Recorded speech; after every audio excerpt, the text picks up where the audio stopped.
से चली आ रही सतभक्ति की ऐसी धारा ऋषियों, मुनियों, देवताओं और त्रिदेवों ने भी जिसका भेद ना पाया। भक्ति तो सभी करते हैं।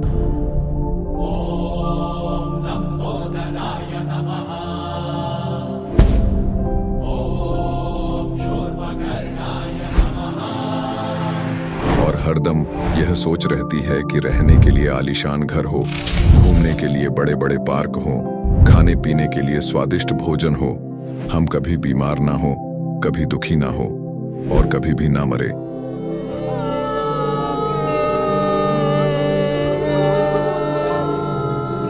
हरदम मौज मस्ती में रहे।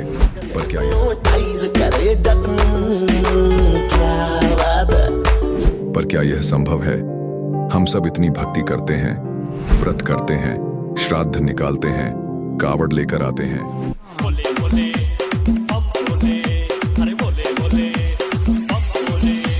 मंदिरों में जाकर मूर्ति पूजा करते हैं,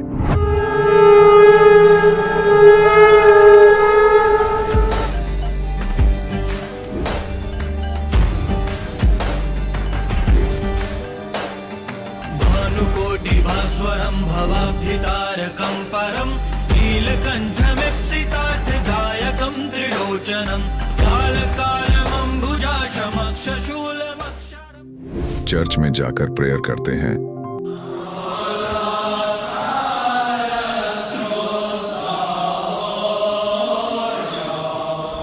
मस्जिद में जाकर नमाज अदा करते हैं,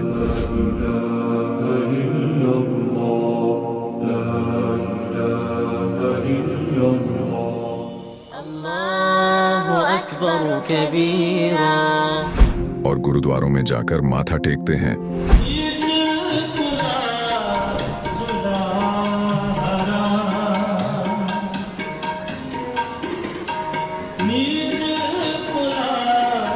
फिर भी दुखी क्यों है? लेकिन क्या आप जानते हैं वो कौन सी भक्ति है?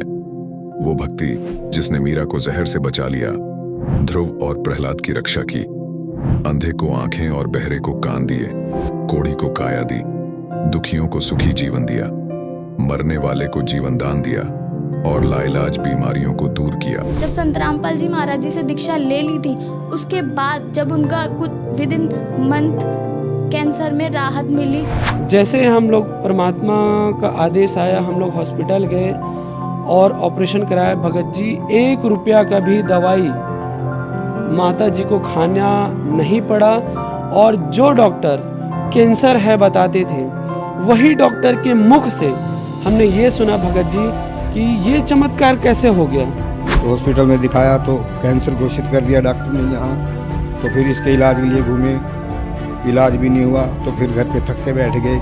कैंसर के लिए जिंदल हॉस्पिटल में रहा, उसके बाद सपड़ा हॉस्पिटल में रहा, उसके बाद जयपुर में दिखाया, उसमें कोई इलाज नहीं हुआ।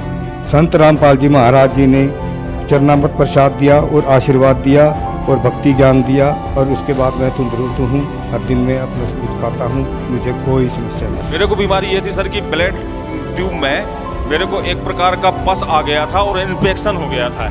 उस इन्फेक्शन को डॉक्टर लोग वो कह रहे थे कि इसमें आपको ऑपरेशन करना पड़ेगा। आश्रम पहुंचने में परमात्मा का नामदान लिया और जो उन्होंने मुझे उपदेश दिया, उस उपदेश देने के बाद उन्होंने आशीर्वाद दिया।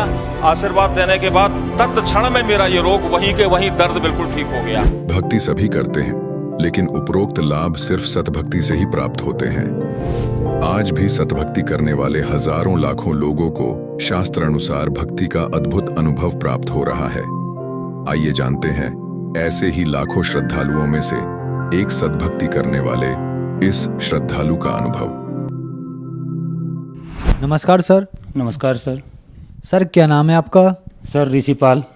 ऋषिपाल जी आप कहाँ से हैं? मैं हरियाणा कुरुक्षेत्र का रहने वाला हूँ और अभी फ़िलहाल डेट में सुंदरगढ़ डिस्ट्रिक्ट और उड़ीसा स्टेट में अपना बिजनेस कर रहा हूँ। सर संत रामपाल जी महाराज से नाम दीक्षा आपने कब ली? सर 10 मई 2020। संत रामपाल जी महाराज से नाम दीक्षा लेने से पहले आप क्या भक्ति साधनाएं करते थे? सर मैं जहाँ भी रोड में जाते निकलते 4 ईंट जहाँ मिलेगी मेरे को, मैं वहीं मध्य सर झुका के चलता था, कि भाई कहाँ मालिक हैं। मैं मालिक के ऊपर विश्वास करता था, मंदिरों में, गुरुद्वारा, मस्जिद, सब जगह गया मैं। जिसको भी पूछता था, ईसा मसीह में पूछा, वो बोला कि जो सबका मालिक एक है तो वो कौन है? बोला वो कोई अन्य है। मैं बोला आपके यीशु नहीं है? बोला नहीं है। मैं बोला ठीक है जी। वहाँ से भी नाम के चल देता था मैं। हर जगह घूमता था, मेरे को मालिक की तलाश थी। उसी के ऊपर सिर्फ एक मेरा विश्वास था, बाकी और कुछ भी नहीं था कि भाई मालिक है। तो मेरे को ऐसी परेशानियाँ बड़ी चलती रही, मैं बड़ा कांटों पे चलता गया, पर मैंने कभी परवाह नहीं की इस चीज़ की, सिर्फ एक विश्वास के ऊपर कि नहीं, मुझे इस बात का पता चला था कि इस पृथ्वी पे सत्य है। तो मैं उस विश्वास में चलता रहा। मतलब मैं इतना, एक दिन तो ऐसा आ गया मेरे लिए कि भाई आज तो ना, अब मैं मरने की कंडीशन पे चला गया। मैं रोड में निकला कि भाई अब मर जाऊंगा, क्योंकि मेरी पत्नी ने मेरा साथ नहीं दिया, ना मेरी माता ने मेरा साथ दिया। पत्नी को बोला कि देखो मेरा कमर में ये हाल है, तो मैं खाना नहीं खा पाता हूँ, और एक मैं बैचलर उसमें रहता हूँ रूम में, फैमिली वाले रूम में रहूँगा तो मेरे को लैट्रिन बाथरूम नज़दीक में मिलेगा तो मैं हो भी सकता हूँ। और बैचलर उसमें मैं जाता था जंगल में रात को 3-3 बजे। मैं क्या करता था, मैं पत्थर उठाता था, पहले चारों तरफ फेंकता था कि कोई जानवर ना हो, फिर मैं वहाँ बड़ी मुश्किल से रो पीट के बैठ के आता था। तो एक दिन बहुत ज़्यादा तकलीफ़ होगी कि मैं बर्दाश्त नहीं किया, फिर मालिक नहीं, अब कुछ नहीं रहा, चलो चलता हूँ। अब आप रोड में निकला, रोड में निकल के खड़ा हो गया कि भाई जैसे कोई गाड़ी आएगी मैं आगे कूदना ही कूदना है। एकदम से मुझे अचानक लगा कि अरे तू बोलता था सत्य देखना है मुझे, तो सत्य कहाँ देखा? तो मैं सर वहीं से वापस हो गया और रोते रोते अपने रूम में जाके सो गया। तो ऐसी चलती रही मेरी कहानी, चलती रही। तो फिर मेरे को मेरी बहन है, उन्होंने संत रामपाल जी महाराज से दीक्षा ली हुई थी। तो उन्होंने मेरे को बोला कि भाई एक बार आप संत रामपाल जी महाराज का एक बार सत्संग सुन लो, तो आपको जो लगेगा तो थोड़ा बता देना, आप किसी चीज़ पे विश्वास तो करते नहीं हैं। क्योंकि मेरी सासू माँ मेरे को राम रहीम वहाँ लेके गई, वो बोली थी कि मैं तो जब सूखना की थी शादी जैसे करूँगी तो मैं आप गुरुजी के दीक्षा दिलाऊंगी। तो मैं उस टाइम तक क्या गुरु होता है या गुरु के बिना मुक्ति नहीं है, ये अभी सीखने को मिल रहा है मुझे, पहले उस चीज़ का कोई ज्ञान नहीं था। जैसी मेरी सासू माँ लेगी, मैं बोला उसकी श्रद्धा है, उसने सूखना की है, चलता हूँ। तो हम वहाँ गए धन सतगुरु के आश्रम में, राम उसमें, क्योंकि मुझे विश्वास ही नहीं है उसकी बातों में। जो वो सुना रहा था ना, वो तो खुद मैं पब्लिक को बोलता हूँ कि भाई ऐसा इंसान होना चाहिए, ऐसा चलना चाहिए। बाकी तो जो परमात्मा का ज्ञान है वो तो उससे मिला ही नहीं था मुझे, जो मैं चाहता था, जिसकी मुझे खोज थी कि सबका मालिक एक बता रहे हैं। भाई सबका मालिक एक है, वो कौन है? सर फिर आप संत रामपाल जी महाराज की शरण में कैसे आए? सर मैं संत रामपाल जी महाराज की शरण में, मेरी बहन बड़ी है सुदेश देवी, उन्होंने मेरे को बोला कि भाई एक बार ज्ञान सुनो, फिर उसके बाद आगे की मेरे को बताना कैसा लगा क्या लगा। तो फिर जब मेरी बहन ने बताया, बहन को बताने के बाद मैं संत रामपाल जी महाराज का सत्संग देखने लगा। पहले दिन ही मैं पूरे सत्संग में मेरे दिमाग में इतनी फीड होगी रील कि मैं आज तक, मैं मैट्रिक क्लास में भी मैं दाने दे के पास होने वाला इंसान हूँ। जैसे मैंने सत्संग सुना, सत्संग सुनने के बाद मैं अपनी बहन को बोला कि बहन मुझे नाम दीक्षा लेनी है। तो नाम दीक्षा मेरी बहन बोली भैया आजकल ऑनलाइन मिल रहा है। मैंने संत रामपाल जी महाराज से ऑनलाइन नाम दीक्षा ली है। सर संत रामपाल जी महाराज से नाम दीक्षा लेने के बाद क्या आपको लाभ भी मिले? सर लाभ अगर मैं बोलूँगा तो शायद कोई विश्वास नहीं करेगा मेरे लाभों पे। सबसे पहला लाभ तो ये मेरी कमर का है, जो आज मैं बिल्कुल सीधा खड़ा हूँ। कैसे मेरे को झुकाओ, कैसे कुछ भी करो, मुझे कुछ फर्क पड़ने वाला नहीं है, जिससे मैं बहुत पीड़ित था। जो ये मेरी कमर का दर्द था, बहुत पुराना दर्द था, मैट्रिक क्लास से मान के चलो। कई डॉक्टरों को दिखाया हूँ, मेरे को कोई आराम नहीं कहीं से मिला। मैं इतना बैंड हो जाता था, बिल्कुल जैसे शरीर है ये ऐसे हो जाएगा, मेरा शरीर इतना ऊपर से ऐसे, और मेरा गर्दन वैसे हो जाएगा। मैं बहुत दुखी रहता था, बहुत परेशानी में रहता था। और मैं जब ये मेरे जिसके भी रूम में मैं रहता हूँ, खुद उनको भी यही बीमारी थी। उनको मैं अपने दर्द में भुवनेश्वर लेके गया, अपोलो हॉस्पिटल में। अपोलो हॉस्पिटल में उनका 5 लाख रुपए खर्चा आया। तो मैं मालिक को याद किया, ये मालिक मेरे को भी यही दर्द है, मैं कहाँ से 5 लाख रुपए लगाऊंगा? नहीं लगा सकता मालिक। मेरे को वो लक्की भाई भी बोला कि ऋषि भाई तू भी करवा ले थोड़ा बहुत इलाज, यहाँ जब आया है तू भुवनेश्वर मेरे साथ। मैं बोला नहीं भाई तू ही इलाज करवा, मेरे बस की बात नहीं है, मैं इलाज नहीं करवा पाऊँगा। तो मैं वहाँ से ऐसे ही आ गया। ये इस दर्द का कोई भी इलाज नहीं था, मुझे बिल्कुल क्लियर पता है, क्योंकि ये जो पेन किलर है मैं खुद अपनी आंखों से देखा हूँ। डॉक्टर पहले सबसे साइन करवाते हैं कि सक्सेस तो ठीक, नहीं सक्सेस तो ठीक। तो पैसा भी गया और सक्सेस भी नहीं है, तो मैं मालिक के ऊपर छोड़ देता था। मालिक ना मेरे पास इतनी पूंजी नहीं है, ना मैं अपना ये इलाज करवा सकता हूँ, और आप ही हैं जो करेंगे, ठीक करेंगे, नहीं है तो आपकी इच्छा है। उस टाइम तक मैं मालिक को बस ऐसे याद करता रहता था। संत रामपाल जी महाराज से दीक्षा लेने से 2 महीने के अंदर मुझे ऑटोमेटिक फील होने लगा कि यार तेरे कमर में जो दर्द था वो कहाँ गया। तो फिर मैं अपने आप को तोड़ना मोड़ना शुरू किया कि कहीं ना कहीं तो फंसा हुआ मिलेगा। तो मैं पूरा शरीर को तोड़ फोड़ लिया, पर मुझे आज तक कोई दर्द नहीं हुआ। ये उसके बाद मेरे को जो पंडितों ने बताया था कि तेरी 40 साल में मौत है। सर मैं काल ने मेरे को 2-2 झटके दिए हैं मौत के। स्कॉर्पियो में पहले तो मैं बाइक से गिरा तो सामने मेरे से गाड़ी आ रही थी तो मैं गिर गया। ये मेरे हाथों में निशान है, अभी भी मेरे पास फ़ोटो भी रखी है मोबाइल में, वो दिखा सकता हूँ मैं कि मैं कैसे पड़ा वहाँ पे। तो उस टाइम तो मैं गाड़ी वाले को बोल दिया कि तू जा, गाड़ी मेरे पीछे हो गई, वो जो आगे थी वो पीछे चली गई गाड़ी। तो मैं उस टाइम तो कुछ नहीं फील किया, चलो छोटा मोटा चोट आया ठीक है। तो मैं जो वो जिंदल वाला गाड़ी है उसको जाके मैं पूछने लगा, भाई साहब कल जब मेरा गिर गया था मैं रोड में तो तूने क्या देखा? बोला भाई मैंने देखा कि तेरे ऊपर से मेरा गाड़ी निकल चुका है। मैं अपने आप को कुछ नहीं बोल पाया, मैं वहीं सुन हो गया, क्योंकि मैं सीन पहले देख के आया हूँ, बाइक गिरा के अपने उस स्टैंड को अपने को बना के। पर जब उसके मुंह से सुना तो बिल्कुल वहीं सुन पड़ गया कि नहीं, संत रामपाल जी महाराज समर्थ हैं, उन्हीं ने मेरे को ये जीवन दिया है। बिल्कुल मैं इतना क्लियर बोल दूंगा कि भाई हाँ आज मेरे साथ जाके देख सकते हैं, पूछ सकते हैं। दूसरा चांस फिर घटना हुई मेरे साथ उसी 10 दिन के बीच में। टिंकू घाटी में मेरा 50 की स्पीड में घाटी में पूरा स्पीड में स्कॉर्पियो उतर रहा है, तो मेरा स्कॉर्पियो के ब्रेक बिल्कुल फेल, कोई पैडल काम नहीं कर रहा है ऐसे, बिल्कुल भी नहीं। तो मेरा एकदम से झटका गया। मेरे को सिर्फ मालिक संत रामपाल जी महाराज याद आए कि भाई ए मालिक, भाई मैं क्या करूं? तो भाई अब तो पलटना है, अब तो कोई बचने का चांस नहीं था हमारा। तो ऐसी जाप करते करते मेरे दिमाग में सामने मेरे को पेड़ दिखा कि मेरे दिमाग में आया चल तो इस गाड़ी को ना साइड से पेड़ में ठोक दे, ताकि कम से कम गाड़ी टूटेगी, आदमी तो सेफ रहेंगे। तो जैसे ही मैं उस पेड़ की तरफ ठोकने के लिए रोड से उतारने लगा तो साइड में लक्की मेरे को बोल रहा है, अरे तू क्या कर रहा है? उसकी तरफ मेरा कोई ध्यान नहीं गया। मेरा दिमाग में सिर्फ मालिक कि भाई आप ही हैं, जो भी कुछ है मैं कुछ नहीं कर सकता। मैं पेड़ में जैसे ठोकने लगा तो ये 2 उंगल का फैसला पेड़ में और मेरी स्कॉर्पियो में थोड़ा ऐसे जाम होगी, जैसे स्टैचू बन जाता है। जैसे बंद, मैं गाड़ी को एकदम से बंद किया, बैक गियर में गाड़ी को खड़ा किया और अपने संत महाराज रामपाल जी को याद करके चेयर पे बैठ के उस पर बैठे बैठे 2 मिनट तक नाम जपा और उसके बाद मैं नीचे उतरा। स्कॉर्पियो का किसी को भी पूछ सकते हैं, अगर स्कॉर्पियो का एक बार तेल लीक हो गया ब्रेक का तो उसके 4 चक्के में से 1 चक्का भी काम नहीं करेगा। वो कैसे रुका वो मुझे ही पता है, मेरे संत रामपाल जी महाराज ने ही उसको रोका है। इतना बिल्कुल क्लियर कट है मुझे इतनी बात का।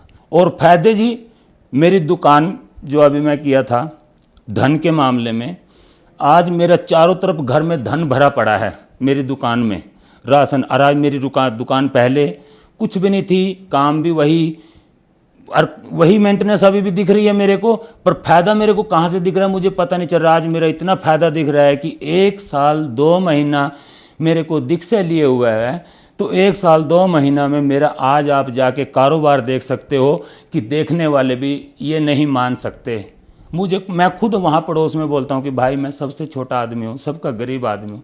आज मेरे पड़ोसी भी खुद बोलते हैं नहीं तू झूठ बोलता है, तेरे पास तो बहुत कुछ है। सर, संत रामपाल जी महाराज से नाम दीक्षा लेने के बाद आपको बहुत सारे लाभ प्राप्त हुए, तो संत रामपाल जी महाराज से नाम दीक्षा कैसे ली जा सकती है? सर, संत रामपाल जी महाराज का बहुत सारे चैनलों में आज सत्संग आ रहा है। उनके नीचे एक पीली पट्टी चलती है, उसमें नंबर लिखा गया, मोबाइल नंबर, उससे आप संपर्क कर सकते हैं। नामदान सेंटर जो आपका नज़दीकी होगा वहाँ आपको पूरा डिटेल दी जाएगी कि भैया आपके पास का नामदान सेंटर वहाँ है और आप वहाँ जाइए और वहाँ से ज्ञान प्राप्त करें और संत रामपाल जी महाराज से दीक्षा लीजिए। धन्यवाद सर। धन्यवाद। अब जगत गुरु तत्वदर्शी संत रामपाल जी महाराज जी के सत्संग के माध्यम से उस अद्वितीय आध्यात्मिक ज्ञान के बारे में जानते हैं जिसके माध्यम से आप भी प्राप्त कर सकते हैं ऐसे आध्यात्मिक, मानसिक और भौतिक सुख जो अभी तक आपने सिर्फ मीराबाई, ध्रुव, प्रहलाद जैसे कुछ ही भक्तों की जीवन कथा में सुने होंगे। अब सुनिए तत्वदर्शी संत के संग शास्त्र अनुकूल भक्ति सत्संग, ऐसा अद्वितीय आध्यात्मिक ज्ञान जिसका है सर्वधर्मों के पवित्र शास्त्रों में प्रमाण। साधना बहुत की आपने, आज के नहीं हो, आपने सतयुग त्रेता द्वापर में भी बहुत गणे तप, बहुत गणे जप, इन नकली मंत्रों के और हठ योग किए हैं। परमात्मा के बिना ये आत्मा उसी दिन से तड़फ उठी थी जिस दिन से उससे बिछुड़ कर आई थी, क्योंकि जो सुख सतलोक के अंदर था इसको यहाँ कहीं प्राप्त नहीं हुआ। राजा बनकर देख लिया, रंग अपने आप ही बन जाता है, और फिर सेठ साहूकार बनकर भी देख लिया, वो सुख नहीं मिला। क्योंकि जो सुख है वो इस 21 ब्रह्मांड में उसका नाम निशान नहीं है। जिस सुख की हम खोज कर रहे हैं वो सुख वहां मिलेगा जहां वो सुख है, सतलोक के अंदर। अब कोई खल की बोरी में और खांड का टेस्ट ढूंढ रहा है तो चेक आखिरी तक खोज लिए, उसकी तली तक भी खड़ ही मिलेगी। इसी प्रकार बोरी, जो खांड की बोरी, बूरा की बोरी के अंदर आप पहुंचोगे तो कहीं से भी निकाल लेना, मीठी ही मीठी होगी। इसी प्रकार सतलोक एक सुख सागर है जहां आप पहले रहा करते थे। वह मृत्यु नहीं, वह वृद्ध अवस्था नहीं, वो जंत्र, ये नाड़ी तंत्र से बना हुआ वहाँ का शरीर नहीं, बहुत सुंदर एक तत्व से बना हुआ नूरी शरीर आपका होगा। सदा युवा रहोगे, मृत्यु नहीं होती, परिवार ज्यों का त्यों होगा, उसकी डुप्लीकेट ज्यों की तो नकल है ये सृष्टि यहाँ की। लेकिन ये मिट्टी से बने हुए खिलौने हैं, वो अजरो अमर शरीर प्राप्त होंगे आपको। और आप ऐसे ही प्राप्त थे पहले, अपनी गलती से हम यहाँ फंस गए। अब आपको पता चलेगा कि हम कैसे फंसे, जैसे सृष्टि रचना में दास आपको सुनाता है, जो परमेश्वर ने स्वयं आकर हमें यहाँ सुनाई और बताई है। अब जो प्रसंग चल रहा है कि इन ऋषियों ने जो डले ढोए, इनको सतगुरु नहीं मिले। इन ऋषियों ने जो साधनाएं की, एक तो वेदों को आधार माना और वेदों को समझ नहीं सके, क्योंकि परमेश्वर ने आकर स्वयं बताया है कि गुरु बिन काहुन पाया ज्ञान, जो थोथा बुस छेड़े मुहुड किसाना। गुरु बिन वेद पढ़े जो प्राणी, समझन सार रहे अज्ञानी। ये जितने भी ऋषि थे इनको सतगुरु मिले नहीं। इन्होंने वेदों को सब पढ़ा लेकिन ये सार नहीं समझ सके इस वेदों का, इसलिए आज तक ये अज्ञानी स्वयं रहे और अपने फॉलोअर को भी उसी अज्ञान से परिपूर्ण कर दिया। और जिसका खामियाना आज तक ये मानव समाज भोग रहा है, भर रहा है। परमात्मा आए, उनको रिजेक्ट करवा दिया नकली ऋषि, महर्षि और मंडलेश्वरों ने, ये कहकर के ये ज्ञानी है, अशिक्षित है, क्या जाने वेदों और ग्रंथों के गूढ़ रहस्यों को, संस्कृत आती नहीं। और वो संस्कृत के मास्टर कहलाते थे। पुण्यात्माओं, भाषा का जो योगदान है वो सीमित है। अब कोई संस्कृत भाषा जानता है तो इंग्लिश नहीं आती तो अविद्वान हो गया वो। और परमात्मा सर्व भाषाओं की ज्ञाता है। वो चींटी और जितने भी पशु पक्षियों की भाषा भी समझते हैं, मनुष्यों की तो भाषा बात छोड़ो। तो उन्होंने जो ज्ञान दिया था वो हमें स्वीकार्य नहीं होने दिया गया। और वही ज्ञान दया करके परमात्मा लिखवा गए अपनी प्यारी आत्मा धर्मदास जी से और वो आज हमारे लिए प्रमाण है। उनके अंदर लिखा हुआ वही ज्ञान आज हमारे उन आदरणीय सदग्रंथों में विद्यमान है जिनको हम सत्य माना करते थे, सर्वोद्धार्य मानते थे, वेद गीता पुराणों के अंदर। तो वो भगवान थे अशिक्षित होते हुए, और इन सब ग्रंथों के अंदर का ज्ञान वो हमें बताकर चले गए सिंपल लैंग्वेज में। तो वो भी भाषा है, एक संस्कृत भी भाषा है। भाषा का काम अपने विचारों को दूसरे तक पहुंचाना मात्र होता है। अब जैसे संस्कृत भाषा में सभी जो हमारे पूर्व के धर्मगुरु थे, हिंदू धर्म के धर्मगुरु, वो केवल संस्कृत भाषा ही बोला करते थे। सदग्रंथों को उन्होंने रट रखा था, चारों वेदों को भी घोट लिया था, चतुर्वेदी कहलाते थे। 3 वेदों को भी कंठस्थ याद कर लिया था, त्रिवेदी कहलाते थे। लेकिन कख भी पता नहीं था, वो तो गधे की तरह लद्दे अंडे थे। जैसे परमात्मा कहते हैं, पीठ मनुखा दाखल दिए कर्रा खात बबूल। जैसे ऊंट के ऊपर मनुखा दाख लाद रखी थी और वो स्वयं झाड़ों में मुंह फुड़वा रहा है, और उसके पीठ के ऊपर कितनी अनमोल वस्तु रखी है, कितनी मीठी वस्तु रखी है, उसका उसे ज्ञान नहीं। इसी प्रकार हमारे जितने धर्मगुरु थे, इन सदग्रंथों को ये कंठस्थ याद कर लिया करते थे, लेकिन खाते थे झाड़ बोझड़े, यानी आन उपासना ही किया करते थे। अब जैसे ये हठ योग जो तप किया इन ऋषियों ने, ये कहाँ से बकवाद भाई इनको। इस काल भगवान ने एक चिंता बनी रहती है काल भगवान को, ब्रह्म को, जिसके 21 ब्रह्मांड हैं और उसमें से एक ब्रह्मांड में हम रह रहे हैं। उसको ये चिंता बनी रहती है कि यदि इन प्राणियों को यथार्थ ज्ञान हो गया उस परम पिता का, ये सभी भाग जाएंगे, तेरा लोक उजड़ जाएगा। इसलिए इसका भरसक प्रयत्न रहता है कि इनको मिसगाइड रखूं और कोई बकवाद भरवा दूं।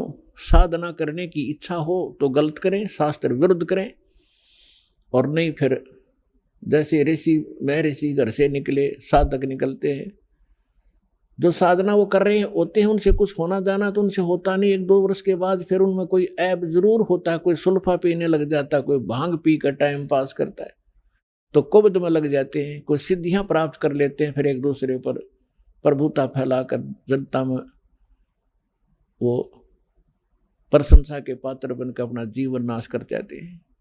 तो पुण्यात्माओं, इस तत्व ज्ञान से पता चलेगा कौन कितने पानी में और कौन सी साधना सही कौन सी गलत। जैसे जब ब्रह्मा जी कमल के फूल पर विराजमान थे और उस समय वो कहते हैं कि मुझे नहीं मालूम मैं कहां से उत्पन्न हो गया, इस कमल के फूल पर मैं कहां से आ गया और कौन मेरा जनक है। तो फिर वो ऐसा विचार कर रहा था, उसी समय इस काल भगवान ने, इनके पिता ने आकाशवाणी कर दी कि तप करो तप करो। ब्रह्मा जी कहते हैं मुझे आकाशवाणी सुनाई दी कि तप करो, मैंने 1000 वर्ष तक तप किया।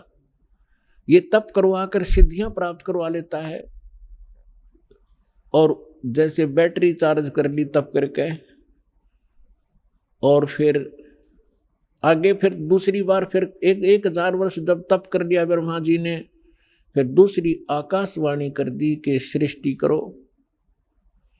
सूक्ष्म वेद में कहा है कि तपो तपो कर वाक्य सुनाया, लोक रचो बल मेरी माया।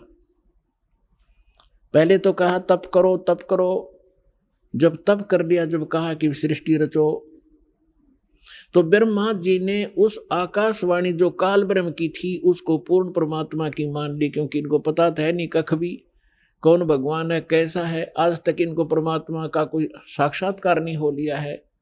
वेदों से तो ओम नाम ले लिया इन्होंने, और ब्रह्मा जी ही इस सृष्टि के अंदर काल सृष्टि में सबसे बड़े विद्वान माने जाते हैं, और उन्हीं को वेदों का ज्ञाता माना जाता है।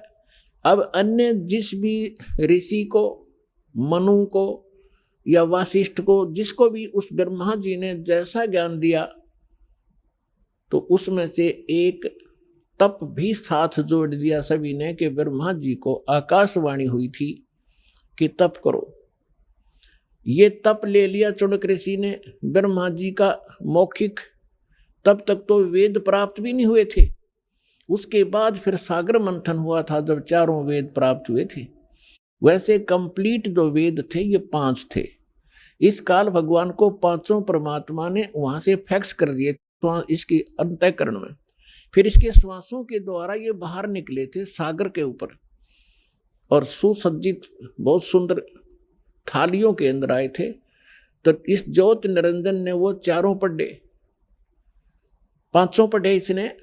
तो 5वें जो वेद था उसके अंदर उस परमात्मा का विशेष ज्ञान था। तो इसको चिंता बन गई कि उस परमात्मा की इस प्रकार जानकारी प्राणियों को होगी, ये सब भाग जाएंगे। उसने 5वां वेद छुपा दिया और 4 वेद अपने पुत्र ब्रह्मा को दे दिए। सागर मंथन के समय अपनी श्वासों से छोड़ दिए और 5वां गुप्त कर लिया। उसकी अक्षति पूर्ति करने के लिए स्वयं परमेश्वर को आना पड़ता है उस 5वें वेद को, तत्व ज्ञान को बताने के लिए। तो जो दास आज कंसेप्ट क्लियर करने जा रहा है कि आपको वो स्थान मिला, आपको तत्व ज्ञान मिला, तो आप कितने शुभ संस्कारी प्राणी हो। सभी बहन भाई बुजुर्ग बेटी माई बाई सभी जो यहाँ पहुंचे, चाहे कोई दुख में आ रहा है, चाहे कोई ज्ञान समझ के आया है, या किसी भाई बहन के कहने से इस पवित्र स्थल पर पहुंचा है, तो यहाँ आने के बाद अपने आप इस रंग में रंग ही जाता है 1-2 बार सत्संग सुनने के बाद। आज सब बुद्धिमान समाज है। तो जो प्रसंग चल रहा है हम उसी पर आते हैं। ब्रह्मा जी से प्राप्त उस ज्ञान के आधार से चुनक ऋषि ने तप सेलेक्ट कर लिया और वेदों से ओम मंत्र। तो गीता अध्याय नंबर 7 के श्लोक नंबर 18 में कहा है कि ये ज्ञानी आत्मा है तो उदार मीन समर्पित हैं परमात्मा के लिए। हजारों वर्षों तक तप किए, साधनाएं की, सूख कर काटा हो गए, प्रवाह नहीं की, चाहे जान भी जाओ परंतु परमात्मा मिले मोक्ष हो। लेकिन किक्कर बबूल का बीज बो के और आम की आस करना महामूर्खता होती है। इसी प्रकार इन ऋषि महर्षियों ने ओम नाम का जाप ये बबूल का बीज बोया, हठ योग करना भी ये बबूल का बीज है। तो इसकी साधना करके ये पूर्ण मोक्ष की आशा में बैठे हजारों वर्षों तक चुनक ऋषि साधना करते रहे। गीता अध्याय नंबर 11 के श्लोक नंबर 32 में गीता ज्ञानदाता कहता है कि अर्जुन मैं काल हूं और सब लोगों को अक्षय करने के लिए, इनका नाश करने के लिए अब मैं प्रवृत्त हुआ हूं। तो श्री कृष्ण जी तो पहले ही विद्वान थे श्री अर्जुन के साथ, क्योंकि उसके रिलेटिव थे, अर्जुन के साले थे श्री कृष्ण भगवान। और वो श्री कृष्ण नहीं, उसमें वो काल बोल रहा था जब कहता ये देख मेरा ये वास्तविक स्वरूप है और मैं काल हूँ, 1000 भुजा है उसके। और गीता अध्याय नंबर 11 के श्लोक नंबर 21 में अर्जुन कह रहा है कि भगवान आप तो इन सभी ऋषियों को खा रहे हो, सभी देवताओं को भी खा रहे हो, सिद्धों के समुदाय आपके सामने हाथ जोड़कर खड़े हैं और वेदों के सूक्तों से आपकी ही स्तुति कर रहे हैं और आप उनको भी खा रहे हैं। तो गीता अध्याय नंबर 11 के श्लोक नंबर 32 में गीता ज्ञानदाता कहता है कि मैं तो काल हूं भाई और इन सबको खाने के लिए अब प्रवृत्त हुआ हूं। तो गीता अध्याय नंबर 11 के श्लोक नंबर 47-48 में ये गीता ज्ञानदाता कहता है कि ये मेरा वास्तविक रूप है, मैं ऐसा हूं जो अब तुम्हें दिखा है और मेरे इस रूप के दर्शन तेरे अतिरिक्त पहले कभी किसी ने नहीं हुए और आगे नहीं हो सकते। मैं ना किसी जप से, ना तप से, ना किसी क्रिया से और ना किसी वेदों में वर्णित विधि से मेरी प्राप्ति नहीं हो सकती। ब्रह्मा जी ने 4 युग तक साधना की, नहीं मिला। आखिर में आकर अपनी माँ को झूठ बोल दी कि मुझे प्राप्त हुआ, क्योंकि वेद उसने पढ़े थे और वेदों में परमात्मा साकार है। तो श्रीमद् देवी भागवत के अंदर ब्रह्मा जी खुद कहते हैं अपनी माता दुर्गा को कि माता जी अनुभव कुछ और बोलता है और वेद कुछ और बताते हैं। इनमें बहुत ही द्वितीयवाद है। इसका कारण क्या है? तो दुर्गा को उस काल ने धमका रखा है कि खबरदार, जब मेरी किसी को भी तूने जानकारी दे दी, मैं गुप्त रहूंगा और मेरा भेद किसी को नहीं बता देगी। तो उसके डर से देवी उसको गोलमोल कर देती है कि मैं ही सब कुछ हूँ, मैं ही ब्रह्म हूँ, मैं ही सब कुछ हूँ, ऐसे गोलमोल कर देती है। फिर भी ब्रह्मा जी कहते हैं अनुभव हम करते हैं तो मिल नहीं रहा, और वेद बताते हो साकार है, एक स्थान पर बैठा है। तो ये दोगला सा ज्ञान है माता। तो कहने का भाव ये है कि गीता ज्ञानदाता कहता है कि मैं ना वेदों में वर्णित विधि से, ना किसी जप से, ना तप से, ना किसी क्रियाओं से कभी नहीं प्राप्त हो सकता। तो इसलिए गीता अध्याय नंबर 7 के श्लोक नंबर 24 और 25 में ये खुद कहता है कि मैं अव्यक्त हूं, अपनी योग माया से छुपा रहता हूं। ये मेरा अनुत्तम विधान है, अटल विधान है। अनुत्तम तो इसलिए जब माता पिता है और बच्चों से भी गुप्त है, तो कोई न कोई दोष है उसके अंदर, वो अच्छा आदमी नहीं है। इसको श्राप लगा हुआ है।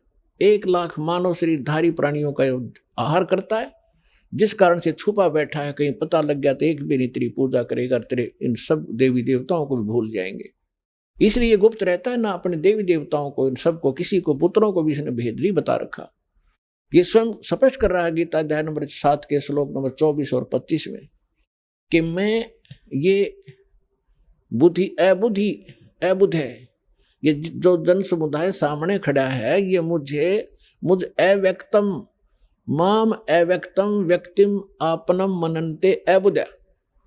ये मूर्ख मुझ अव्यक्त को और कृष्ण रूप में, व्यक्ति रूप में आया हुआ मान रहे होंगे। मैं कृष्ण नहीं हूं, आई एम नॉट कृष्ण।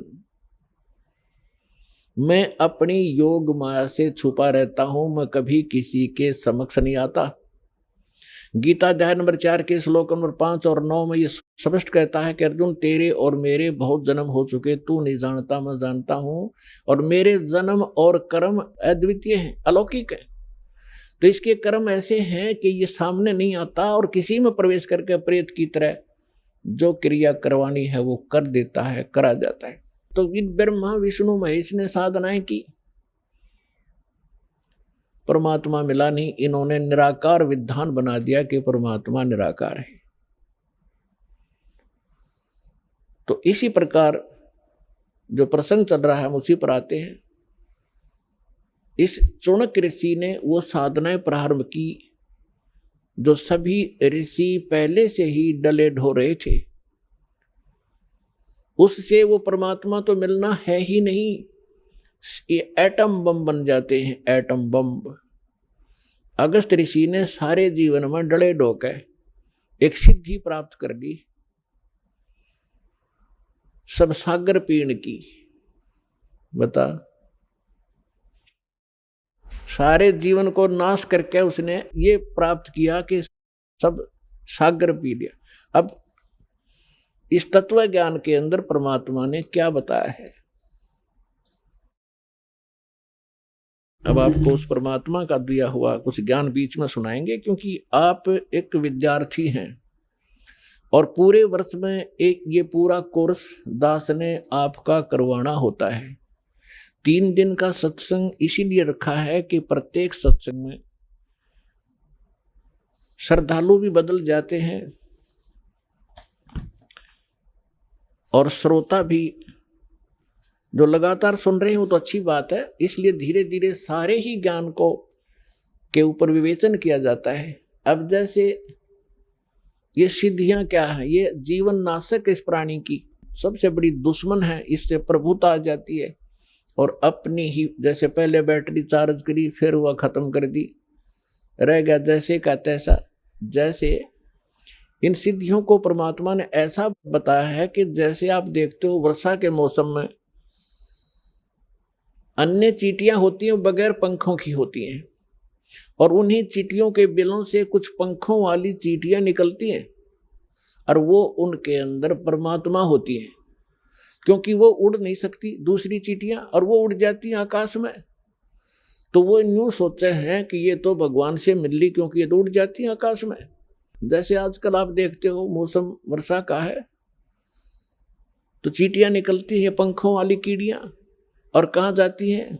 या तो दीपक पर जाकर जलकर मर जाएंगी, या फिर बल्लभ के चारों तरफ घूमती रहेंगी। थोड़ी सी देर में उनकी पंख टूट जाएंगी, कटकर नीचे पड़ जाएंगी, और वो चींटी की चींटी रह जाएंगी। इसी प्रकार ये जो साधना करते हैं, गलत साधना करते हैं, शास्त्र विधि को त्याग कर जो मनमाना हठ योग आदि करते हैं, अन्य जाप मंत्र अनुष्ठान करते हैं, उनसे उनमें सिद्धियां आ जाती हैं। और आम मानव से वो जैसे आकाश में उड़ जाना, जल के ऊपर ऐसे चलना जैसे थल पर चलते हैं, सब समुद्रों को पी लेना, इस तरह के जो ये कलाबाजी इनमें आ जाती है, तो आम मनुष्य न्यू सोचे न भगवान मिल गया। अब परमात्मा कहते हैं डंब करें डूंगर चढ़ेंगे, अंत झिन्नी झूले, जग जाने बंदगी करेंगे, बोवें सूल बबूले। अब परमात्मा कहते हैं कि हमारी इस साधना से जो हम आपको प्रदान करेंगे, इससे आपको 24 सिद्धियां आ जाएंगी।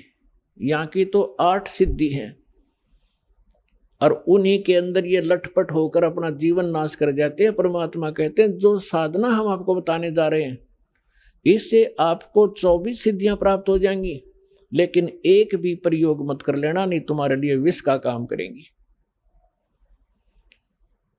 अपने आत्मा सिद्धि का अर्थ होता साधना की सफलता। हम इन सिद्धियों जो हमारे अंदर आएंगी, हम इसको डिपॉजिट रखेंगे, एक पावर बनेगी, और जो अन्य मंत्र हम आपको दे रहे हैं उससे आपकी आत्मा इतनी चार्ज होगी, इन्हीं के सहारे, इनकी भक्ति की शक्ति से हम सतलोक जाएंगे। यदि हमने यहाँ खराब कर दी तो हम आगे जा नहीं सकते, हमारी सारी पूंजी नष्ट हो जाती है। तो क्या बताते हैं? शब्द महल में सिद्ध 24, अंश बिछोड़े विश्वे 20। कहते हैं हमारे जो मंत्र में, शब्द में 24 सिद्धियां आ जाएंगी आपको, और यदि आपने इनका प्रयोग कर लिया, आपकी वाह वाह हो जाएगी। किसी का दाढ़ा ला दोगे वो ठीक हो जाएगा, आपकी भक्ति नष्ट हो जाएगी। या आप देखते हो किसी नगर में कोई किसी चीज का दाढ़ा लगाता है, उनका दादा लाई है कि वो दूसरा लगाना शुरू कर देता है। ये पूर्व जन्म के पुण्यकर्मी प्राणी थे, और पहले भी इन्होंने ऐसे बैठा लिया, और दोबारा थोड़ी बहुत पूंजी बच्ची थी, वही झाड़े ला कर नाश कर जाएंगे। तो इसलिए हमने चौकस होना है, थोड़ा बुद्धि से काम लेना है। झाड़ा लाने से बात नहीं बनेगी, उसको अपना इस परमात्मा से जोड़े, वो भी अपना धन इकट्ठा करे, आप भी करो। क्या बताते हैं? शब्द महल में सिद्धि 24, अंश बिछोड़े विश्वे 20। एक सिद्धि सुर देव मिलावे, एक सिद्धि मन वृत्ति बतावे, एक सिद्धि होवे पवन स्वरूपी, एक सिद्धि होवे अनुरूपी, एक सिद्धि निस्वासर जागे, एक सिद्धि सेवक हो आगे, एक सिद्धि स्वर्गापुर धावे, एक सिद्धि जो सब घट छावे, एक सिद्धि सब सागर पीवे, एक सिद्धि जो बहुजुग जीवे, एक सिद्धि जो उड़े आकाशा, एक सिद्धि परलोक के वासा, एक सिद्धि कष्ट तन जारा, एक सिद्धि तन हंस निहारा, एक सिद्धि जल डूब न जाई, एक सिद्धि जल पैर न लाई, एक सिद्धि बहु चोले धारे, एक सिद्धि नीत तो विचारे, एक सिद्धि पांचों तत् नीरम, एक सिद्धि जो बजर शरीरम, एक सिद्धि पीवे नहीं खाई, एक सिद्धि जो गुप्त छिपाई, एक सिद्धि ब्रह्मंड चलावे, एक सिद्धि जो सब नाद मिलावे, एता खेल खिलारी खेले, सो हम हंसा प्रगट बेले, 24 को ना दिल चावे, सो हंसा शब्द अतीत कहावे, प्रासिद्धि पूर्ण पटरानी, सतलोक की कहूँ निशानी, सतलोक सुख सागर पाया, सतगुरु भेद कबीर लखाया, परमहंस पे खो परवाना, जन कहते दास गरीब दीवाना। अब आदरणीय गरीबदास साहिब जी गांव छुड़ानी जिला दद्दर वाले, इनको परमेश्वर मिले थे स्वयं आकर के गांव छुड़ानी के जंगल में, खेतों में, जहां ये अपने अन्य सहयोगी साथी ग्वालों के साथ, अन्य पालियों के साथ वहां गऊ चरा रहे थे। 10 वर्ष के बालक थे। और परमात्मा का विधान है जो ऋग्वेद मंडल नंबर 9 सूक्त 86 के मंत्र 26 और 27 में, ऋग्वेद मंडल नंबर 9 सूक्त 82 के मंत्र 1, 2, 3 में, ऋग्वेद मंडल नंबर 9 सूक्त 54 के मंत्र 3 में, ऋग्वेद मंडल नंबर 9 सूक्त 20 मंत्र 1 में, ऋग्वेद मंडल नंबर 9 सूक्त 1 मंत्र 8 और 9 में, ऋग्वेद मंडल नंबर 9 सूक्त 94 के मंत्र 1 में, ऋग्वेद मंडल नंबर 9 सूक्त 95 के मंत्र 2 में, ऋग्वेद मंडल नंबर 9 सूक्त 96 के मंत्र 16 से लेकर 20 में, और भी अनेक स्थानों पर यह स्पष्ट किया है कि परमात्मा ऊपर के लोक में रहता है और वहां से सह शरीर गति करके आता, चल कर आता है। अच्छी आत्माओं को मिलते हैं, उनको तत्व ज्ञान से परिपूर्ण करते हैं, परिचित कराते हैं, और यहां वो परमात्मा आकर के कवियों की तरह आचरण करते हैं। अपने मुख कमल से बोल बोल कर वो यथार्थ ज्ञान उच्चारण करते हैं, जिस कारण से वे प्रसिद्ध कवि की भी उपाधि प्राप्त करते हैं। तो पुण्यात्माओं, इसी आधार से वो परमेश्वर इस कलयुग के अंदर गांव छुड़ानी जिला जलंधर हरियाणा प्रांत में आदरणीय गरीबदास साहिब जी उस अच्छी आत्मा, नेक आत्मा, दृढ़ भक्त को मिले, सतलोक लेकर गए और सब ब्रह्मांडों से परिचित कराया। ब्रह्मा विष्णु महेश के लोक दिखाए, धर्मराज का लोक दिखाया, नरक और स्वर्ग दिखाए, देवी देवताओं की सतीथि दिखाई, और ये पितर भूतों का लोक, जो पितरलोक, वो दिखाया।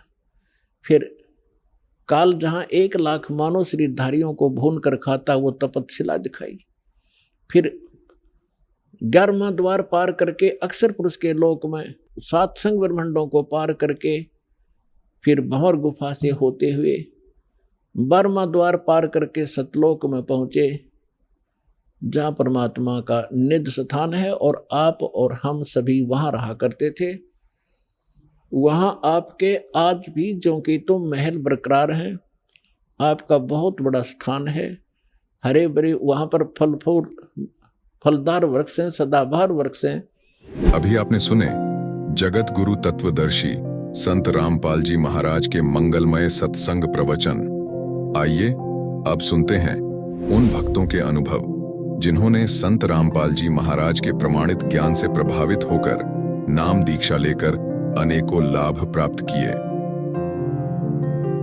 नमस्कार सर। नमस्कार जी। सर क्या नाम है आपका? ध्यानपाल सिंह शाही। ध्यानपाल जी आप कहाँ से हैं? जिला बागेश्वर, उत्तराखंड से जी। ध्यानपाल जी, संत रामपाल जी महाराज से नाम दीक्षा आपने कब ली? 2017 में ली जी। सर आपने क्या क्या भक्ति साधनाएं की हैं अभी तक? जी पारंपरिक जो हमारे पहाड़ में चलता है वही क्या करते थे। मेरे पिताजी देवी की पूजा करते थे, अपने बुढ़ापे के बाद वो ट्रांसफ़र करके मुझे दे दिया। फिर मैं पूजा किया करता था, यानी कि सभी लोग जो पूजते थे तो मैं उनको देवताओं को नहाना धुलाना, देवी के वस्त्र धुलाना, उन पर आरती करना, ये काम किया करता था। उसके साथ ही सभी जो त्योहार तीज होते हैं वो सभी करते थे। सर जैसा कि आपने बताया कि आप पारंपरिक पूजाएं करते थे, देवी देवताओं की पूजा करते थे और देवभूमि उत्तराखंड से हैं आप, तो फिर क्या कारण बना कि आप संत रामपाल जी महाराज जी की शरण में गए? जी ये तो मैं सब कर रहा था, और मैं जब नौकरी से बाहर हो गया था तो मैंने तब भगवान की मुझे बड़ी ज़रूरत पड़ी कि क्लरिकल नौकरी थी हमारी इलेक्ट्रिकल इंस्पेक्टर्स ऑफिस में उत्तर प्रदेश के। इसका नैनीताल में कार्यालय था, डिविजनल कार्यालय में थे हम। तो मैं देवी देवताओं और इन साधु संतों के पास गया कि आखिर ये क्या वजह हुई कि मुझे मैं तो परमात्मा का, भगवान की पूजा भी करता हूँ, भक्ति भी करता हूँ, सब पूजाएं होती हैं। उसके बावजूद मेरे साथ ऐसा अन्याय कैसे हो गया? ऐसा तो कुछ नहीं था कि हमने कोई ऐसा गलत काम किया हो या हमारी कोई गलत रिपोर्ट हो। तो मुझे कहीं पर सेटिस्फेक्शन नहीं मिला। मैं लखनऊ में भूतनाथ के बाबा के पास गया। ऐसी चर्चा थी कि भूतनाथ बाबा उधर से कहाँ से, सीतापुर से 1 मिनट में सीतापुर में दिखते हैं, उसी समय लखनऊ में दिखते हैं। वो बड़े ज्ञाता हैं, बड़े जानकार हैं, वो सब भूत भविष्य की बताते हैं। तो मैं भी लाइन में लगा, वहाँ 2-3 मरतबा गया उधर, और वहाँ पर भीड़ भाड़ में जैसे तैसे मैंने बाबा जी के पास तक पहुँच ही गया मैं। वो वहाँ पर गुफा बनाए हुए थे अपने मंदिर के पास में, और एक धुनी जली थी, धुनी के पास बैठे थे, राख ले करके कपाल पर वो दर्शनार्थियों के लगा रहे थे। मैं भी उनके पास पहुंचा। मेरा मकसद यही था कि बाबा जी मेरी नौकरी का क्या होगा? मेरा तो नौकरी छूट गई है, और कैसे इसका मुझे वापसी मिलेगी इसकी? तो बाबा ने मेरे बोलने से पहले ही राख निकाली, मेरे सिर पर लगाए, बोले देवी जी रुष्ट है तेरे से, और फिर आना, अभी जाओ, जब जैसा आदेश होगा वैसा होगा। फिर अब हम फिर गए उनके पास में, तो वो मिले नहीं। कहा वो कहीं अपने दूसरी जगह गए हैं। फिर तीसरे अटेम्प्ट गए, फिर नहीं मिले। तो इससे हमने अंदाज़ा लगा लिया कि ये सब जो है बेकार की बातें हैं, कुछ है नहीं इसमें ताकत। जो भी देवी देवताओं का पूजा पाठ थी उसमें से हमारी रुचि हट गई। परंतु इतना ज़रूर था कि परमात्मा भगवान तो हैं कहीं न कहीं, क्योंकि ये सृष्टि जो बनी है ये इसको संचालित करने वाला तो है ही है। ये हमें विश्वास ज़रूर था। और इसी वजह से हम टीवी पर ये जो आजकल बहुत वो चल रहे हैं, संत लोगों के प्रवचन चल रहे हैं, कोई कथा कह रहे हैं, कोई कथाकार हैं, तो उनको सुनते थे, लेकिन रुचि नहीं बनती थी किसी में। एक दिन रामपाल जी महाराज जी का सत्संग चल रहा था। साधारण से आदमी सफ़ेद कुर्ते पजामे में बैठे हुए। पहले दिन तो हमें अजीब सा लगा, ये क्या बोल रहे हैं, क्या नहीं बोल रहे हैं। फिर उसके बाद ज़रा सा इच्छा बनी कि और देख लेना चाहिए, इसी समय तो आता है शाम को। तो 1-2 दिन और देखा हमने, तो रुचि बन गई हमारी संत रामपाल जी महाराज के वचन को सुनने में, वाणी को सुनने में। बहुत उनसे अपने शास्त्रों से खोल करके दिखा रहे थे जी। इस तरीके से हम संत रामपाल जी महाराज के शरण में आए। सर, आपने बताया कि आपने संत रामपाल जी महाराज जी का सत्संग सुना। संत रामपाल जी महाराज आपको शास्त्रों के अनुसार शास्त्रों को खोलकर प्रमाण दिखा रहे थे। तो संत रामपाल जी महाराज आपको ऐसा क्या प्रमाण दिखा रहे थे कि आपको संत रामपाल जी महाराज जी की शरण में जाने के लिए मजबूर होना पड़ा? जी हाँ, बिल्कुल, ये बहुत उत्तम सवाल है सर। शास्त्रों के बारे में सभी हमारे यहाँ पर जो हमारे पूजा पाठ वगैरह करवाते हैं पंडित लोग, तो वो ज़रूर बात करते थे, ये शास्त्रों में कहा है, ये गीता में कहा है, ये वेदों में बोला जाता है। परंतु कभी भी उन्होंने इंगित करके नहीं दिखाया कि वेद इस अध्याय में इतने नंबर श्लोक में या मंत्र में ये बात कही है।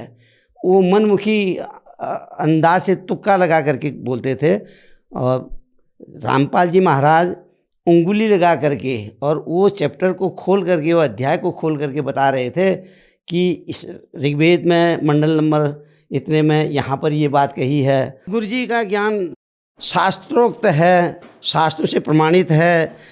केवल हमारे हिंदू धर्म के शास्त्रों से ही नहीं, वरन सभी दूसरे धर्मावलंबियों के, जैसे मुस्लिम का कुरान शरीफ है, और ईसाइयों का बाइबिल है, सिख धर्म का गुरु ग्रंथ साहिब हैं। इन सभी जो शास्त्र हैं, जो सभी ग्रंथ हैं, इनसे प्रमाणित करके भक्ति को बताया संत रामपाल जी महाराज जी ने। वो ही हमारे दिल में जची और उसी को आधार बना करके हमने गुरुजी बनाए संत रामपाल महाराज को, और उनकी बताई हुई भक्ति पर आरूढ़ हैं। सर, आपने संत रामपाल जी महाराज जी को अपना गुरु बनाया, तो गुरु बनाने के बाद जैसे बहुत सारे श्रद्धालुओं को लाभ मिलते हैं, तो क्या आपके साथ भी कुछ ऐसे अनुभव हुए? जी, मुझे अनमोल शारीरिक लाभ हुए, आध्यात्मिक लाभ हुआ कि हमको सत भक्ति मिली और मोक्ष मार्ग मिल गया। वैसे भी हमारी मौत थी 2018 में, बड़े एक्सीडेंट हुआ था हमारा। एक स्कूटी से साइकिल में हम सवारी कर रहे थे, जा रहे थे कहीं, घर से निकले थे, और इसका टाइम था, लॉकडाउन का टाइम था उस समय, कोरोना की वजह से, और वो हमारी मौत पता नहीं, जबकि वही चल ही नहीं रहे थे वाहन, और वो कहाँ से आया और मेरी ही लेन में सीधा आ करके सीधे पूरे फोर्स से टक्कर मार दी उसने।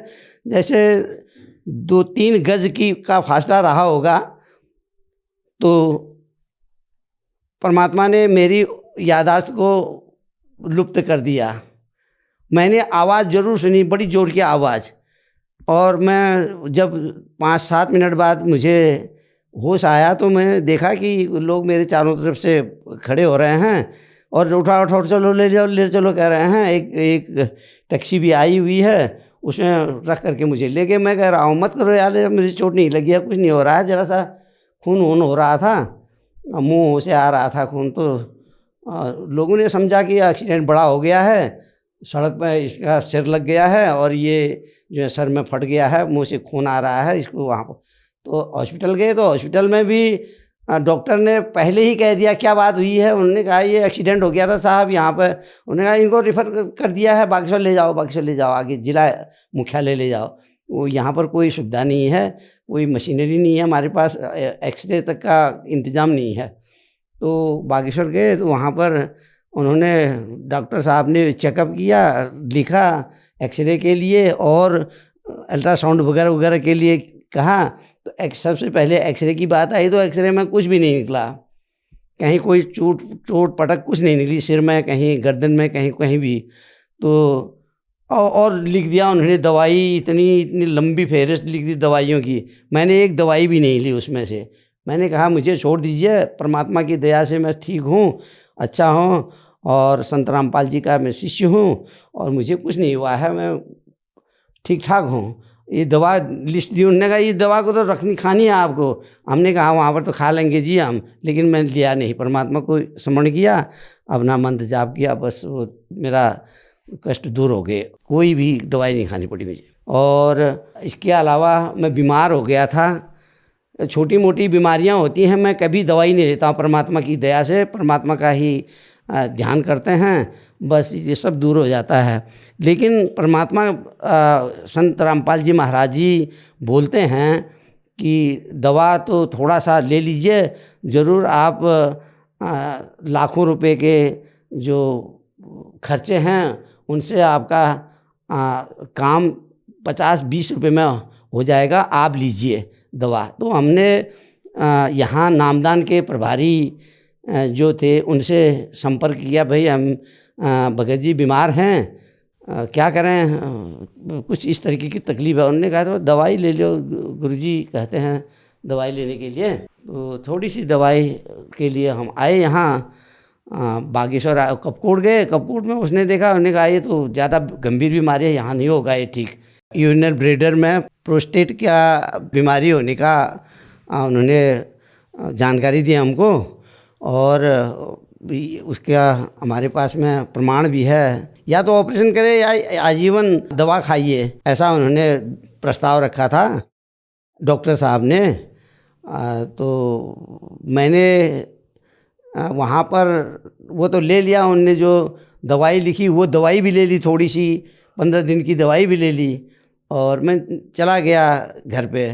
और उनने कहा था कि हमेशा खानी है, तो हमने परमात्मा संत रामपाल जी महाराज जी के अरदास लगाई, और हमें जवाब मिला कि भक्ति करिए, परमात्मा सब ठीक करेंगे, और दवाई हवाई जो खा लिया है ठीक है, अब बाकी कुछ करने की ज़रूरत नहीं है। मालिक की दया से अभी 18 से 23 हो गए हैं, और मैं स्वस्थ हूँ और मुझे किसी किस्म की तकलीफ़ नहीं है। यूरिन में जो 1 मिनट में मेरे को भागना पड़ता था, दौड़ना पड़ता था और थोड़ी सी पेशाब होती थी और दर्द जलन इतनी होती थी कि पाँव ज़मीन में नहीं पड़ते थे। परमात्मा ने दया करी और ये कष्ट से मेरे को उबार दिया। मालिक ऐसी दया करते रहें और तमाम लाभ होते रहते हैं। आर्थिक समस्या ऐसी थी कि मैं नौकरी से तो बेदखल हो ही चुका था और छोटे छोटे NGO में काम करके अपना परिवार का पालन पोषण करता था। और जब से परमात्मा की शरण में आया, मेरा घर बहुत सुंदर ढंग से चल रहा है।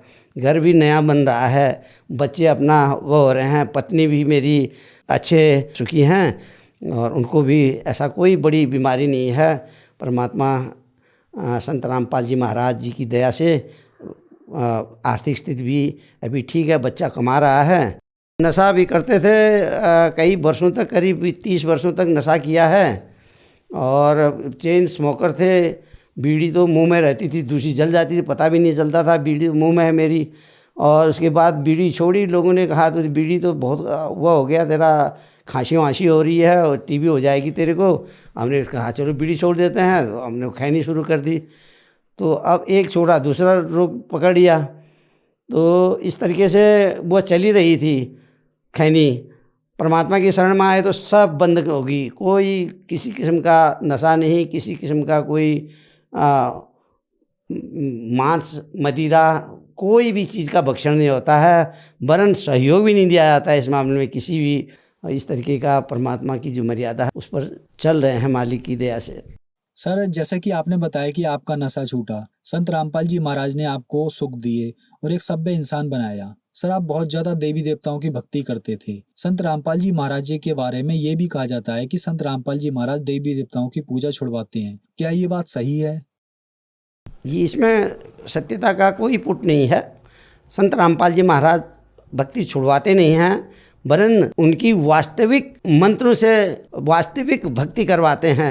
ये हमारे संत रामपाल जी महाराज का अपने वाणी में अपने प्रवचनों में याद दिलाते हैं और वो बहुत ही सुंदर ढंग से इन सभी देवताओं की, इनके वास्तविक मंत्रों की पूजा बताते हैं, जिससे जीव को लाभ होता है। सर, जो श्रद्धालु आज आपको टीवी पर देख रहे हैं, उनके लिए आप क्या कहना चाहेंगे? मैं उत्तराखंड के सभी भाई बहनों को संदेश तो नहीं दे सकता हूं और इस तरीके का कोई अपील भी नहीं कर सकता हूं, परंतु ये तो सब संत रामपाल जी महाराज स्वयं दे ही रहे हैं। इनसे इतना ही विनती कर सकता हूं दोनों हाथ जोड़ के कि आप एक बार अवश्य सतगुरु संत रामपाल जी महाराज के किताब, उनके द्वारा लिखित पुस्तकों को पढ़ें। ज्ञान गंगा है, जीने की राह है, गीता तेरा ज्ञान अमृत है, इनको पढ़ें। अगर इनको नहीं पढ़ सकते हैं तो टीवी पर गुरुजी संत रामपाल जी महाराज की सत्संग चलते हैं और उन सत्संग को देखें और ज्ञान ग्रहण करें। ज्ञान ग्रहण करने के बाद गुरुजी से नाम दीक्षा लें संत रामपाल जी महाराज से और अपना कल्याण कराएं, क्योंकि इस समय विश्व में एकमात्र तत्वदर्शी संत हैं जिन पर परमात्मा की कृपा है और जिनकी वाणी में ताकत है, परमात्मा के बराबर शक्ति है। आप सब अपना नाम लेकर के कल्याण कराएं। ध्यानपाल जी, अपना अनुभव हमारे चैनल पर बताने के लिए आपका बहुत बहुत धन्यवाद। सत साहिब।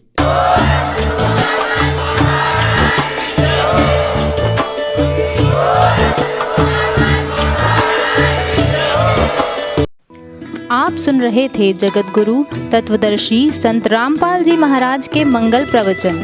अधिक जानकारी के लिए संपर्क करें